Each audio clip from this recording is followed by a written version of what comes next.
Hey guys, it's Amy at Zoe back, and I'm going to do my weekly reading update for October 25th, 2020. So, I did get a lot of stuff read this week. I think I focused more this week.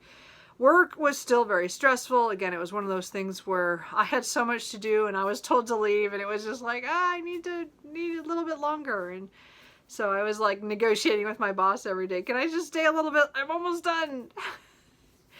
It was kind of funny, but, again, so we're trying to keep down on how many hours we're there, and with, just COVID stuff and, just being more cognizant of how many hours we're there. Even though I had plenty of stuff to do, I could have been there quite a lot of overtime, but I'm just not able to get it. So this week was just, again, another long week for work. But I feel like I focused on my reading when I got home. Again, I didn't read much at all at work. There just was never time, which was really kind of sad, but that's just how it goes. I mean, like on my breaks. It was hard for me to focus on my breaks. I did read a little bit, but not as much as I'd like. So, let's talk about the books that I read this week, what I'm in the middle of, and what I think I'm going to read this last week of Victober. So, Victober is going awesome. I have altogether finished 10 things, which is awesome. So, again, I finished 4 of them this week because I've been reading way too many books at the same time. And again, I just got to the point where I need to stop this madness. And so this week was a week of trying to finish off a few so that I didn't have as many on the go. Again, I'm usually about 2 or 3 at the most books that are currently reading. And I had 6 at one point, and that is way too much for me. I know some people have many, many on there currently reading. I have a few books that I've put aside that that are not current. Like, to me, they're not currently reading anymore because it's been a while, but they're still there because I don't want to lose track of them. But the ones I'm like really actively reading, I usually try only to have 3 at the most. Usually it's only 2. I had 6, and I'm just like, this is it. We need to cut back and be done. So this was the week of trying to finish a few off, and I did a really good job of focusing on some of them to get it done, and I'm getting through them, which is the whole point. So the first one I finished this week was Cranford by Elizabeth Gaskell.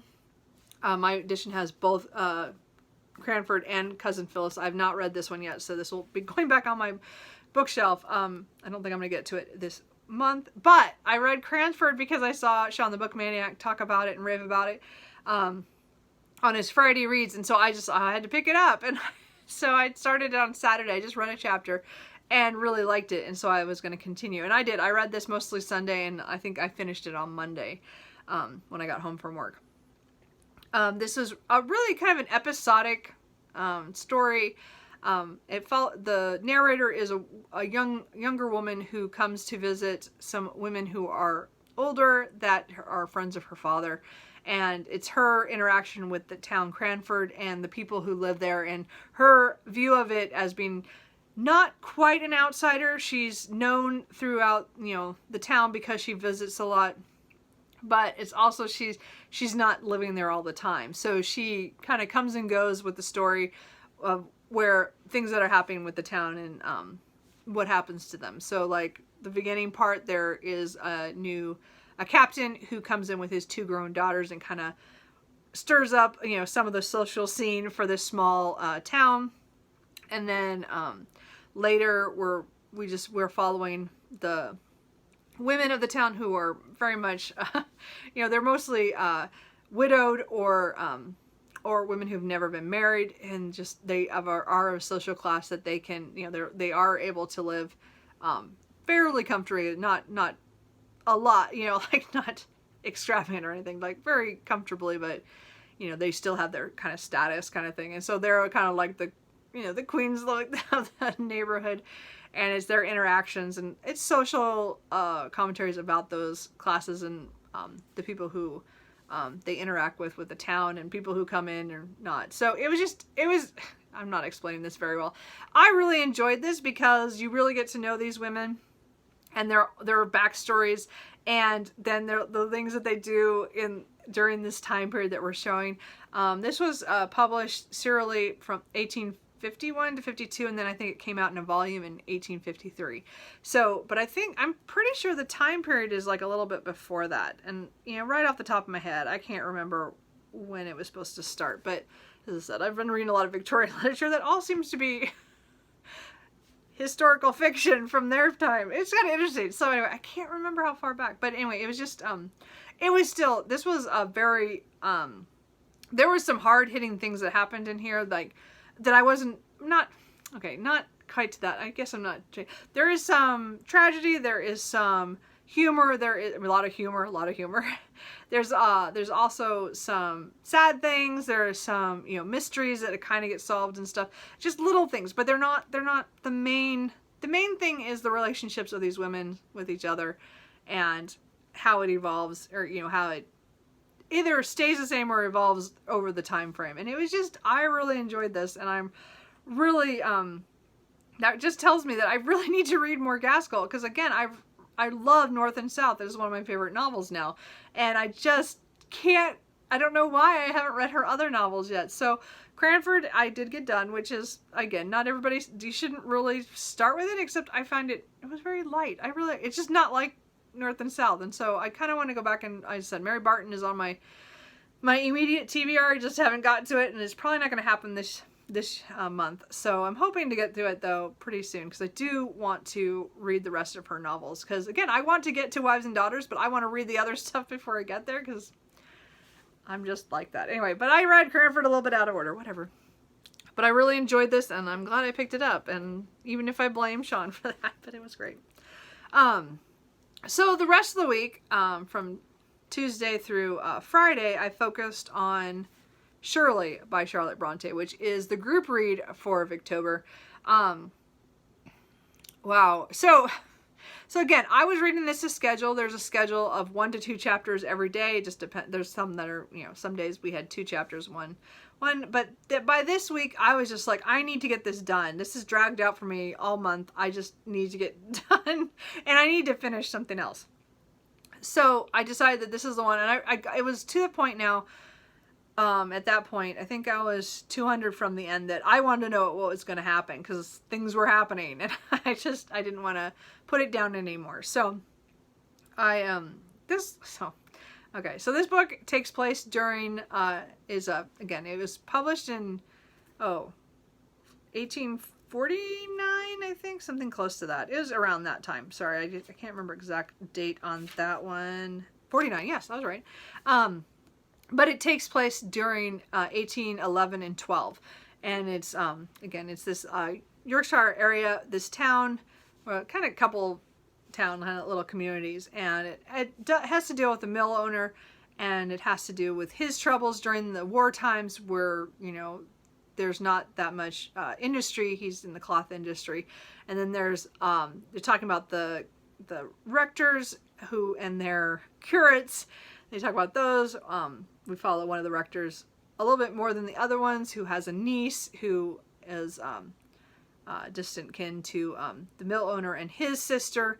And so there's that. And then we have, you know, again, and then you know, the community, there's a lot of different people there. And then Shirley comes into the neighborhood as after she has inherited the land that the mill is on, and, you know, other areas. And so comes in and kind of stirs things up and changes a lot of things in this area to these people. So overall, I think this was a fantastic book. I think this book did a lot of things. There was a lot of social commentary, which I enjoyed. A lot of stuff about how people perceive other people, and how other people have their own secrets that they don't share with even a close friend.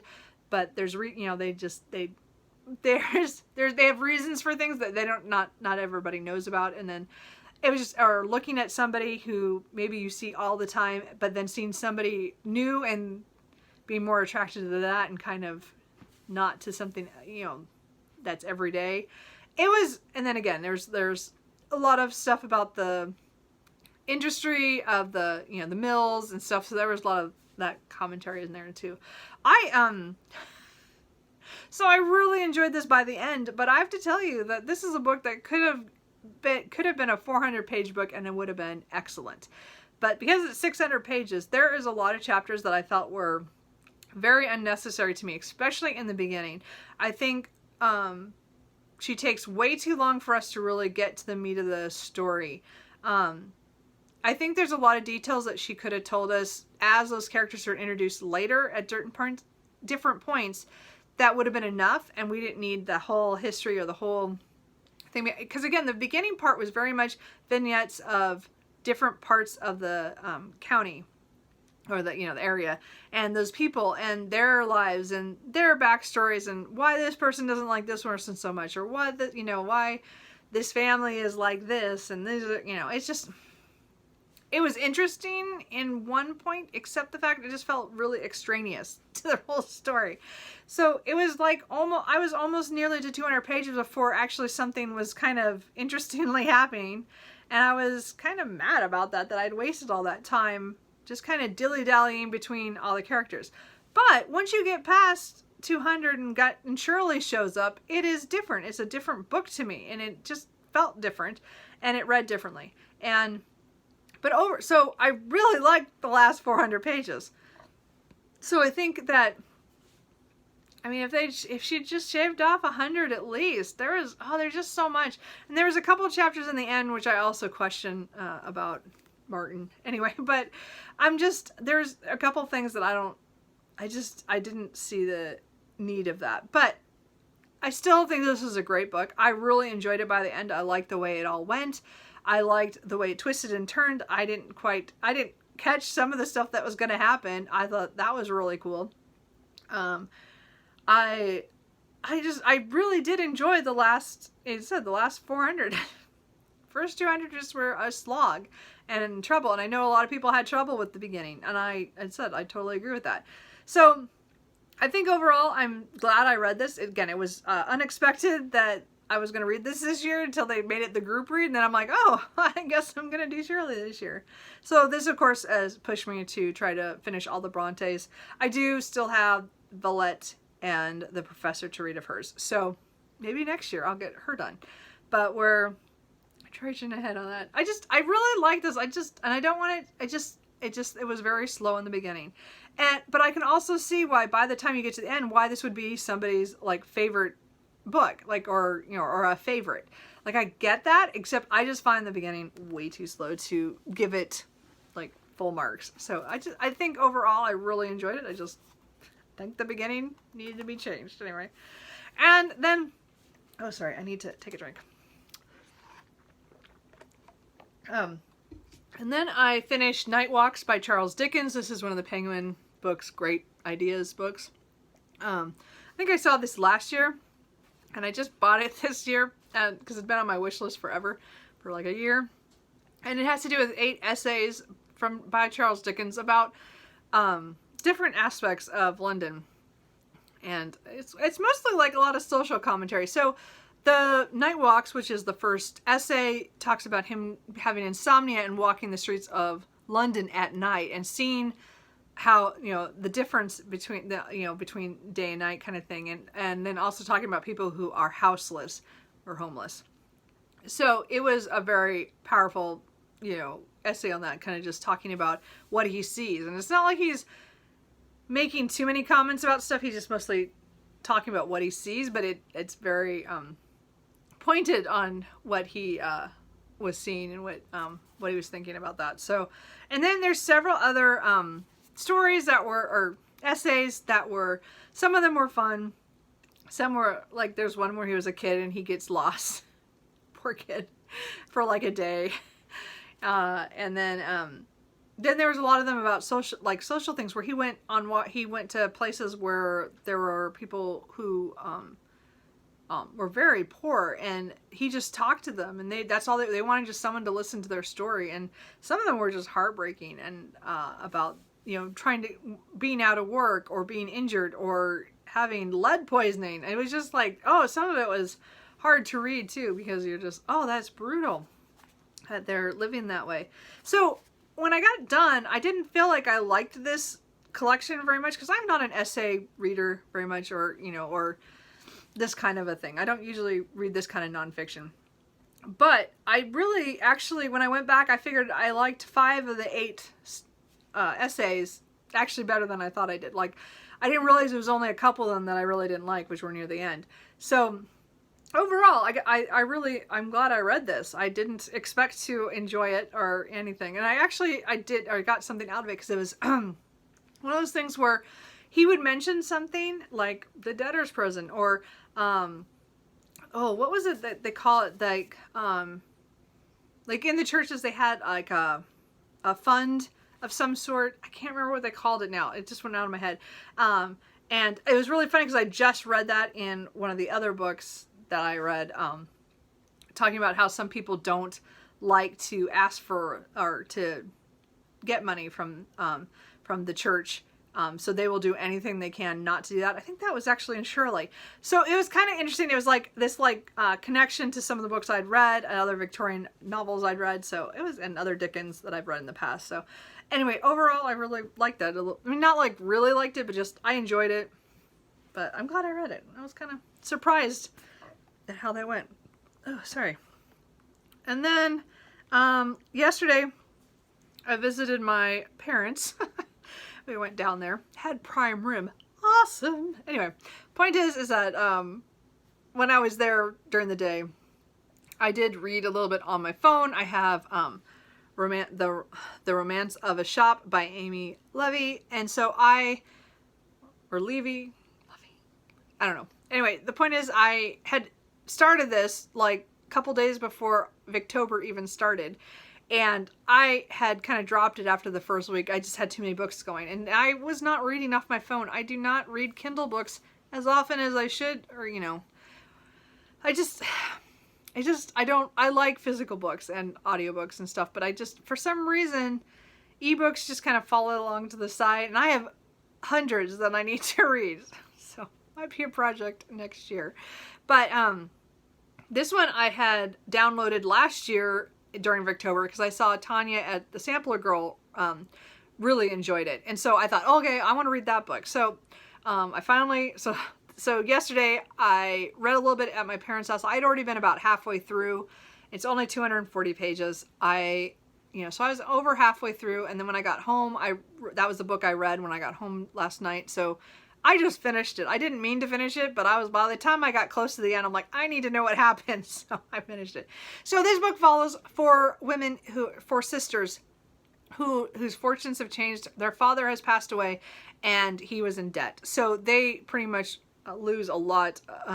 They lose their status as well as, income wise, they are reduced. So they decide to go to open a photography shop.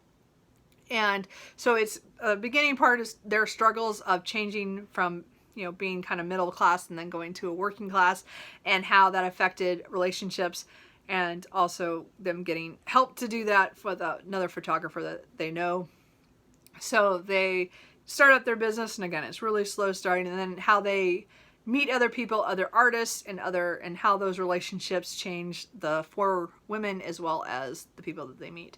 And really, this went in a lot of directions I did not expect. I did like this a lot. I feel it suffered for me because I stopped reading it after the first week. I'd been reading it on my lunch breaks, and I said this last couple of weeks have not been great for me reading at work. So I stopped reading this for like 2 weeks, and then again I finished it yesterday. And I think it suffered a little bit because when I was reading, I was kind of had forgotten. There's two characters with the letter F name, and I take it back. There's like three, and one of them is female, so she was easy to remember. But the other two were two guys, and I got confused at who's which. So that was my own kind of fault. But I hate when authors put everybody with the same letter name. That's one of my pet peeves. But after I got back into it and I looked back to figure out which was which, because then I was like, oh, okay, this guy's that guy, this guy's that one, and then I figured it out. And then it was fine after that. But I think it did suffer a little bit of my enjoyment. If I'd read it straight through, it would have been much better. And it's actually a book that once I finished, I kind of was like, well, that was okay. I liked it.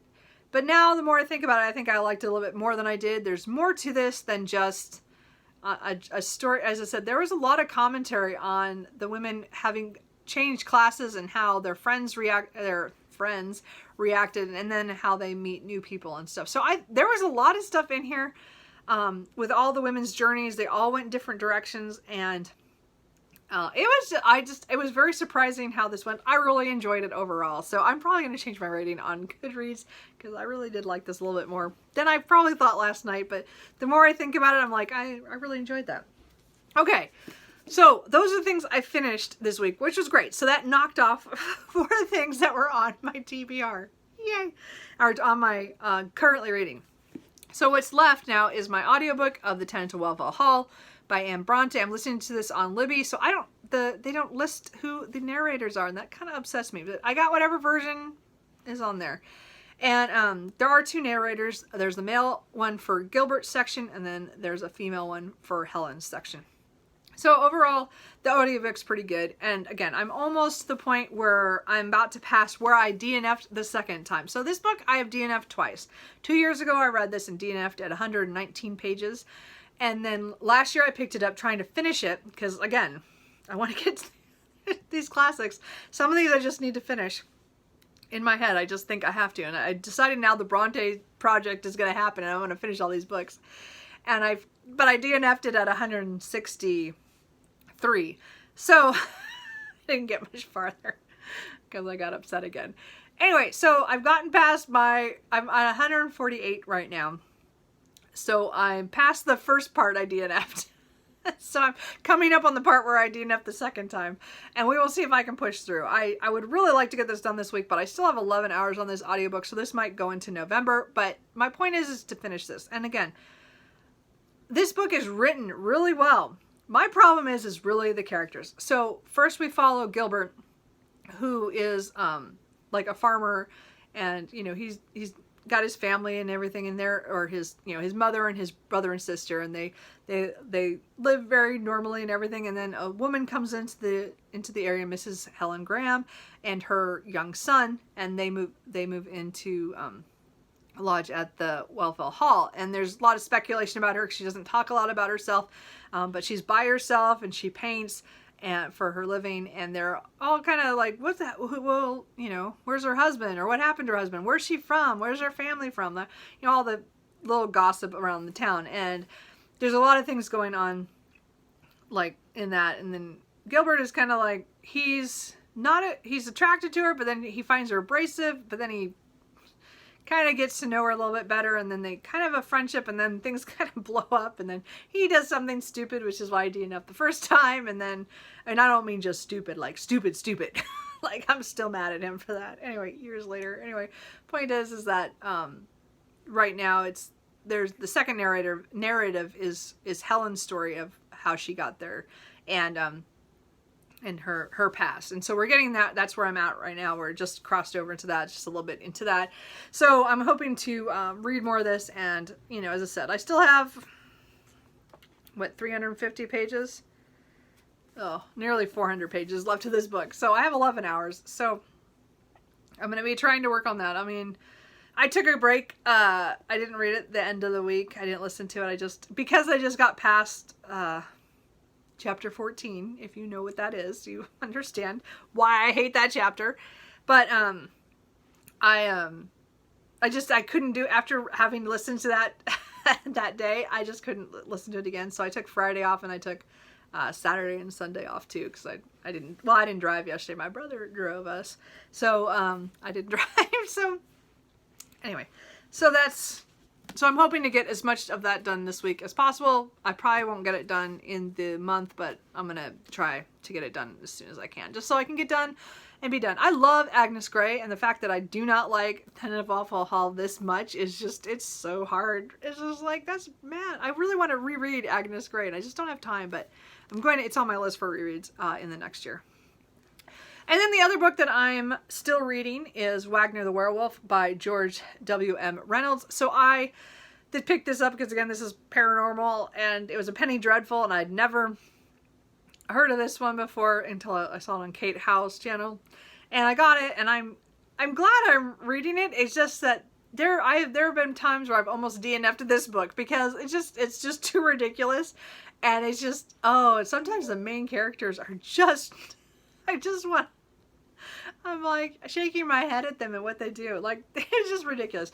The middle part of this book was really hard because So again, it starts out in Florence in the very beginning starts out before that, but the main part of the story starts in Florence in 1521, and we're following Wagner and his, he's a werewolf, so at the last day of every month from sundown to sunrise, he turns into a werewolf and is not aware of what he does during that time period, and he wreaks havoc.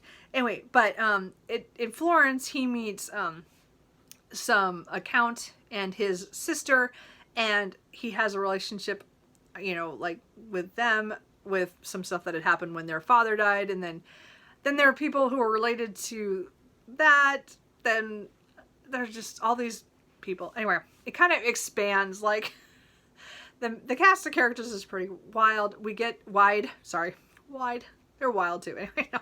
So, and then they I don't know how to explain this, but it's like they spread out. So everything starts in, like, the main story starts in Florence, but then we get people who are over in Turkey, and then we get a couple who get shipwrecked, and then there's a couple that are stolen away in the middle of the night to this horrible place, and that was really weird. Anyway, the point is, so I'm now 450 pages in of, like, just over 600 pages, and I want this to be done so bad. So I have 160 pages left. So I really want to finish it this week.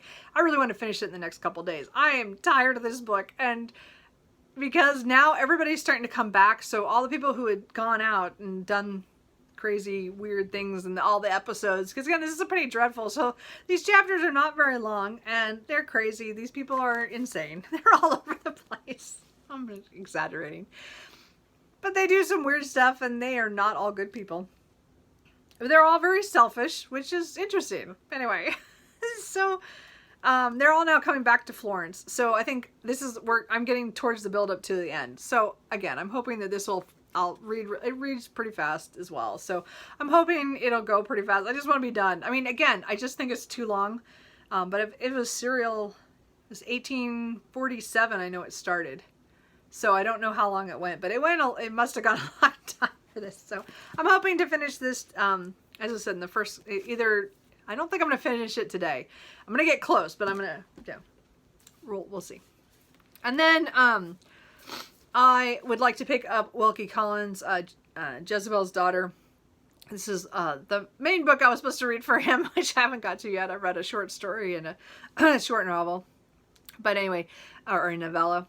So I would like to get the book. So this one was published in 1880. And it's more of I think this is more a mystery drama kind of thing, because it has to do with how far would a mother be prepared to go to secure her daughter's future. And so it follows this mother who's trying to get her daughter married, but there's also some weird thing about a man from an insane asylum who's like working against her, and I'm not sure, and one of them doesn't survive. So I don't know what's gonna happen. I have no idea.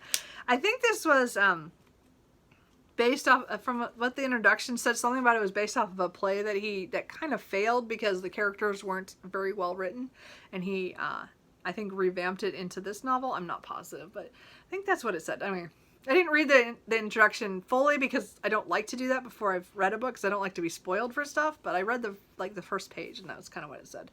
Anyway, so this is my next Wilkie Collins. I'm hoping to get to this. I mean, I've read the first couple pages last night just to see what it was like, and it reads kind of like a mystery, because it has to do with this guy who just died, and he has his wife as his executive and also as the person who's going to take over his business. And we don't know why he put that much faith into her. And there's obviously some story she's going to tell the lawyer and her nephew, I believe. So I'm not sure how it's all related. And I'm going to drink again. I'm sorry. And then if I have time after that, I think I'm going to try to read The Way of the Flesh by Samuel Butler. This was a book my dad bought. We saw it. He read about it in the book on Harper Lee and the trial, The Furious Hours by Casey Kep. And it had a list of a couple of Harper Lee's favorite books, and this was one of them. So I don't know anything about this except that this was written Again, I'm sorry. I got a tickle in my throat. It's written between 1873 and 1884, but he did not publish it until after his death. So I think he wrote a lot of other things. I mean, I didn't look up a lot about him, but I just know that it's very dense.